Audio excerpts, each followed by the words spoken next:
If anyone hasn't prayed for their salah, there is a Jamaat going on in the side of the inshallah.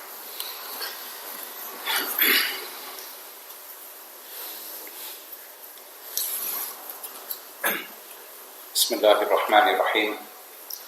Inna alhamdulillah nahmaduhu wa nasta'inuhu wa nastaghfiruh wa nu'minu bihi wa natawakkalu alayh. ونعوذ بالله من شرور أنفسنا ومن سيئات أعمالنا من يهده الله فلا مضل له ومن يضلله فلا هادي له. قال الله تعالى في القرآن المجيد والفرقان الحميد بعد أعوذ بالله من الشيطان الرجيم بسم الله الرحمن الرحيم مستكبرين به سامرا تحجرون. صدق الله مولانا العظيم وصدق رسوله النبي الكريم ونحن على ذلك لمن الشاهدين والشاكرين والحمد لله رب العالمين. سبحانك لا علم لنا إلا ما علمتنا إنك أنت العليم الحكيم. اللهم رب اشرح لي صدري ويسر لي أمري واحلل عقدة من لساني يفقهوا قولي. إن الله وملائكته يصلون على النبي يا أيها الذين آمنوا صلوا عليه وسلموا تسليما. اللهم صل على سيدنا محمد وعلى آل سيدنا محمد وبارك وسلم. Honorable, respected ulama kiram, hufaz kiram, brothers, elders, mothers and sisters, Assalamu alaikum wa rahmatullahi wa barakatuh.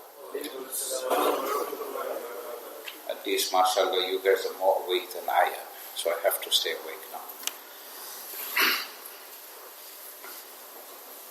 We live in a society,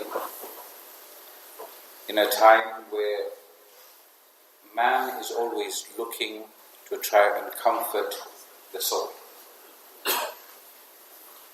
Find that if you look at your old photos, it shows you a picture of yourself. A photo of yourself, if you have a look at a photo or photos when you were a little kid,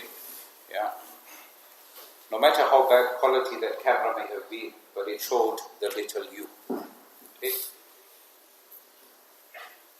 As you grow and as time goes on, your body goes through ongoing changes. So you are born, you don't have any teeth. Maybe you have one or two teeth if you're lucky. And as time goes on, then hair grows and you cut it, and then a beard grows. For the brothers, that is. Sometimes it happens for the sisters. Not that they want it necessarily. But as time goes on, your body is changing. So when you were young, you were very skinny like Muhammad there, and then when you grow up, then you look like this Muhammad here. The body is going through changes. But one thing that never changes is your soul. Your soul is one thing that is there.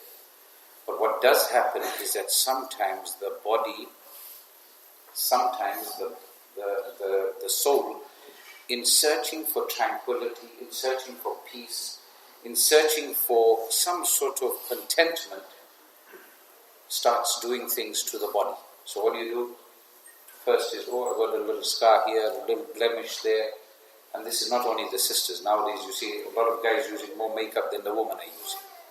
So the guys have discovered that being a builder and plasterer is also a good thing. And you're finding men are spending more time than the woman in front of the mirror. But that is all to curb that, that soul that is restless, that is not at ease. And you find that many people will go to great extents, great lengths and great expense to try and achieve that calm and contentment in the soul. Some people, they spend hundreds and thousands of pounds on, plastic surgery, to try and make themselves look better. One person is trying to look like someone else because someone else is famous, now they're trying to look like them. But by the time all those jobs are done, the person looks nothing like that person. And all of it is just to make the soul feel happy. All of it is to make the soul feel happy. But Allah Ta'ala gives us three things. Three things in one short verse of the Quran to control your soul, to bring it under such control that subhanallah you will find inshallah contentment, happiness, something that we are looking for. So maybe you've got a car, you've got the latest car, 6 months later, a year later, a new car comes up. You bought a phone, the latest phone. You pre-ordered it. When the phone arrives, it's brand new. But it's only brand new for that time that you took it out and you switched it on. It's only a few months later that another phone is released, which is supposed to be better than the one you have. You have one gadget and another gadget, and eventually, you're constantly feeling this hunger and desire to have the nicest, the best, the coolest, the smartest. And yet you find that you never ever get that. You cannot keep up with it. I always give the example, many years ago, Mercedes had a thing that every 5 years they would take out a new model. Now there's so many new models coming out, as they say, there are more new models coming out than children change their underwear, their nappies.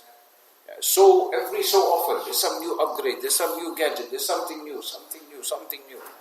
And we constantly chasing behind this, and Allah Ta'ala gives us one ayah with 3 things that will help you curb your soul. And these things may seem totally irrelevant. That's the greatest thing about the Noble Quran. That they may seem like they are totally irrelevant. It doesn't make sense that how is this going to make my soul feel better? How am I going to feel some contentment? How am I going to feel happy? How is Allah Ta'ala going to put that ease into my heart that I don't desire and crave the world? That I don't cry out for likes and, recognition. SubhanAllah. You find nowadays anyone wants to be a superstar, they just, YouTube channel, small kids have got YouTube channels. Yeah? And they'll just be doing something stupid and they'll be making videos, and then now all of a sudden they're a hit, they're a superstar. They'll be doing stupid things. Yeah? Just the other day we learned, I just came across it, I'm not a fan of boxing, but I heard some fat guy beat up a professional boxer. They're both supposed to be professional boxers. So you see, there's no need for me to go to the gym anymore. Yeah. Who's with me on that? Yeah.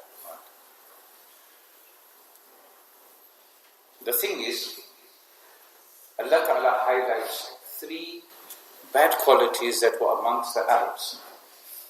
And Allah Ta'ala sent this verse down to Rasulullah sallallahu alaihi wasallam, through him to the Arabs, so that they would stop doing these things, so that they can become content with what they have. Are we not in that position today? People will put up posts on a hadith and sharing this, that and the other, just so people could say, oh, I like this, I like that, like here and I love there and a heart there and whatever it is. In constant wanting recognition, who am I am something. Whereas the reality is, the more you get, the more you want. First it was 5 likes, now it's 50 likes, then it's 500 likes, why haven't I got 5,000 friends? That one has got so many people following them, that one's got so many, no, I need to do something like them. But the reality of the situation is, no matter how many you will get, you will never be content. So Allah subhanahu wa ta'ala teaches us. And He says, mustakbireen. That's the first thing. Arrogance. We are arrogant because we have something. I have piety, so I think I am something. Or I am wealthy, so I am arrogant because of that. Or I have some other thing, maybe businesses or some, whatever it may be. Even if it is ilmi knowledge, deeni knowledge, person can't say, it is compulsory for us to be pious, but forbidden for us to claim that we are pious. It is compulsory for us to be pious, but forbidden for us to say that I am pious. Understand the difference between the two. So it doesn't matter, you can be 5 times namazi, read every nafal salah you can read, keep your sunnah fast every single month, follow all the sunnah, you are hafidul Quran, you are this, you are that, and whatever, but then to say, I am something better than someone, ana khayrun min, then you are basically utilizing the same term that who used? Iblis, Shaitan. He used that term. He said, ana khayrun min, I am better than him. Imam Ghazali rahmatullahi alayhi, he gives beautiful examples. He says, when I see a small child, I look at the child and I think, mashallah, this child is masoom. The child hasn't committed any sin, and for that reason the child is better than me. When I see an elderly person, I think that this person was born before me. They've had more opportunity to worship Allah Ta'ala than I have, and for that reason they are better than me. He says, when I see someone that has knowledge, or a person is a hafidul Quran, he says that I look at that person and think, Allah Ta'ala, no matter who that person is, no matter what their qualities are, sometimes you hear, the huffaz are the worst, they do this, that and the other. We are no one to judge such a person, because Allah Ta'ala chose that person to become one of the protectors of the Quran that He speaks about in the 14th juz. Inna nahnu nazzalna dhikra wa inna lahu lahafidun. That we have revealed a dhikr, the reminder, yani the Quran, and we are the ones that will protect it. And how? One of the forms is by the huffaz, which we have witnessed over the past month. That they have sacrificed and read the noble Quran for us. So you say, I look at a person like that, and Allah Ta'ala has given them the honor of being a hafiz, they are better than me. Khalas. He says, I look at a foolish person. I look at an ignorant person. And then I think to myself that this person, out of foolishness, out of ignorance, is committing a sin.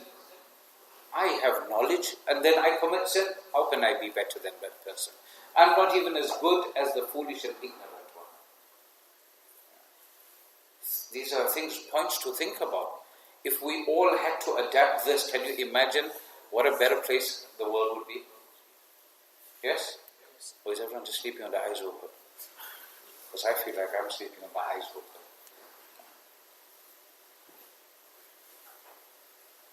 As a matter of fact, Allah Ta'ala speaks in the Quran about people of knowledge. Those that will have the knowledge but don't practice. This is for them now. Allah Subhanahu wa Ta'ala makes mention and He refers to them. That have you seen these people that who have knowledge and then Allah Ta'ala misguided them for whatever reason it was? They are like donkeys. And they are like dogs. كَمَثَلِ الْكَلْبِ, Allah Subhanahu wa Ta'ala says. So, like I said earlier, compulsory to be pious, but wrong and forbidden to claim that we are pious. And he says, Imam Ghazali says, and this is so beautiful, he says, I look at the disbeliever. Yeah? So you've looked at all the mu'mineen, but now you're looking at a person who is not in Islam. He says, I look at a disbeliever, and when I look at them, then I know that they are better than me. But how is that possible? Because if Allah Ta'ala gives them hidayat, guidance, and they come into the fold, then what will happen? All their sins are forgiven. They could pass away just after that. A year ago, literally a year ago, Brother Jim, he accepted Islam. Yeah, a few days before Eid al-Fitr, just before Eid al-Adha, he passed away. About 68, 69 years old. Whatever sins he had committed, all of that got wiped out. Allah Ta'ala wiped his slate clean. So that person who had committed sin for so many years, he became Muslim. And subhanallah, within 2 months he passed away. How can we look at a disbeliever? My Ustad Sheikh Suleiman Mullah says, he says that I was once traveling somewhere. And I was requested to go and meet someone. So I went and met them. It was a bit of a distance away from where he was.